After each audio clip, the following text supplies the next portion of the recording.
দুনিয়া তো ছিল কলকাতা কার্বি ভবন, দিল্লি দিপুর কার্বি ভবন, হুমায়ুন ভবন।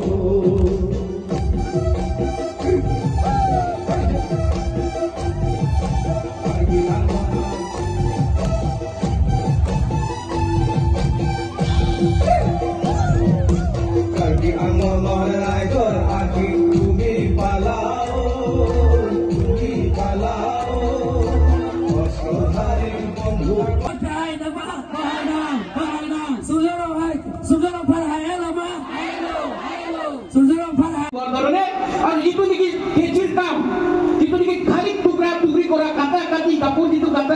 Borjan konsensi lo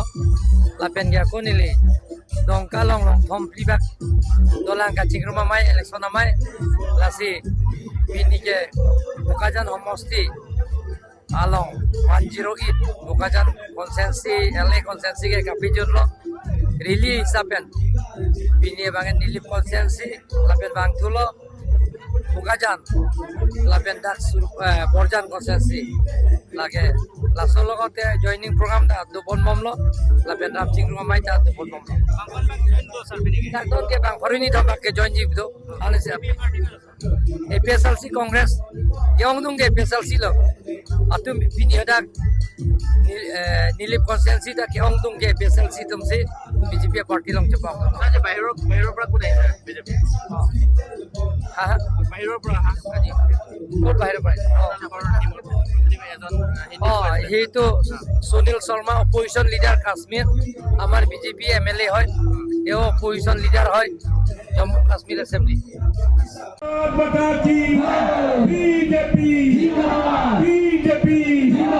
নিবনুৱা সমস্যা পূৰণ কৰাৰ স্বাৰ্থত কাৰ্বি আংলঙত এমপ্লয়মেণ্ট এক্সচেঞ্জৰ আমি খবৰ কৰিলো প্ৰায় 20,000 ল'ৰা ছোৱালীয়ে বাহিৰত কাম কৰে বাহিৰত ক'ত কাম কৰে শ্বপিং মলৰ কাম কৰে ক'ত কাম কৰে প্ৰাইভেট কোম্পানীৰ কাম কৰে চেন্নাই বেংগালোৰ মহাৰাষ্ট্ৰ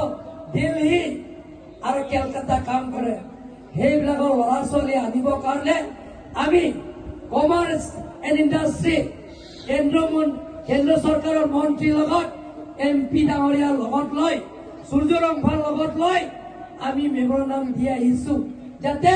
কাৰ্বি আংলঙৰ যুৱক যুৱতীবিলাকক সংস্থাপন পূৰণ কৰাৰ স্বাৰ্থত নিবনুৱা সমস্যা সমাধান কৰাৰ স্বাৰ্থত আমি কেন্দ্ৰ চৰকাৰৰ লগত আলাপ আলোচনা কৰি 20,000 যুৱক যুৱতীৰ কাৰণে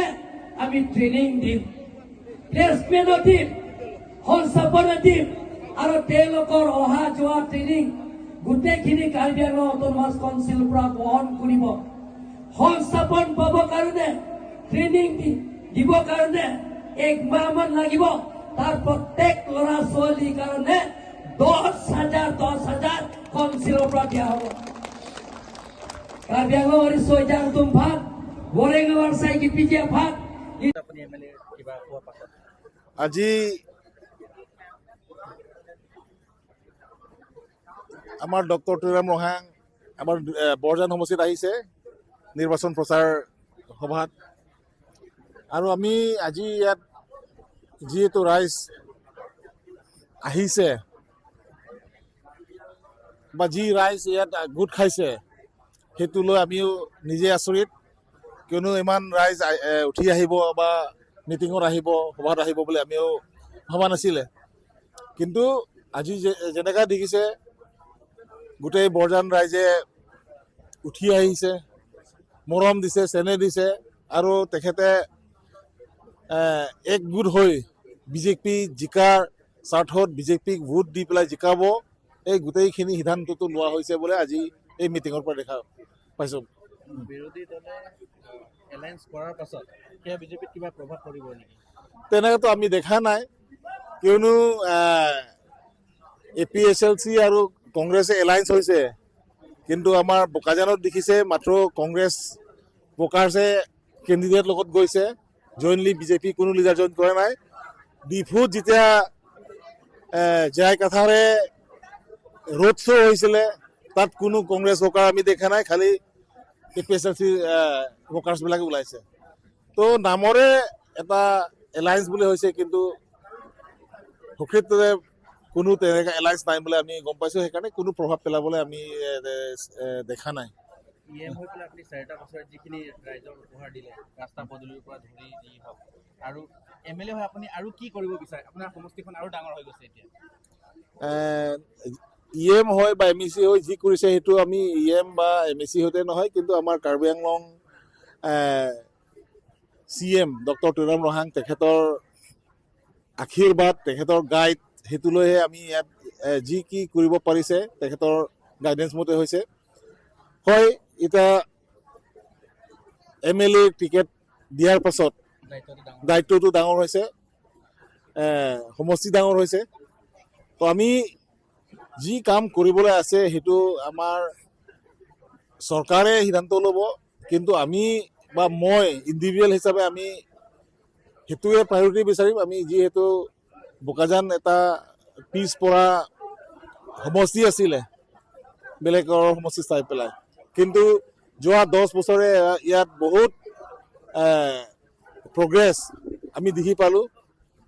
ৰাস্তা পদূলি, পানী যোগান, স্কুল বিল্ডিং, হোষ্টেল, এই গোটেইখিনি আমি হস্পিটেল আমি দেখি পালোঁ। আৰু অহা 5 বছৰ আমাৰ হিমন্ত চৰকাৰে আৰু আগুৱাই লৈ যাব, সেইটো মই বহুত আশাবাদী। আজি জইন কৰা মাত্ৰ এটা PS-ৰ পৰাই জইন কৰিছে, সেইটো হ'ল ফাঙাডং। ফাঙাডং 250 আজি জইন কৰিছে। বাকীবিলাক আমি ৰাখি থৈছোঁ, চিফ মিনিষ্টাৰে আহিব 29 তাৰিখে,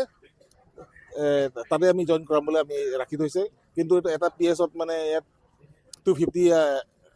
বেছিকৈ ভাগ মহিলাই হয়, তেখেতে জইন কৰিছে। না, APSLC অনলি।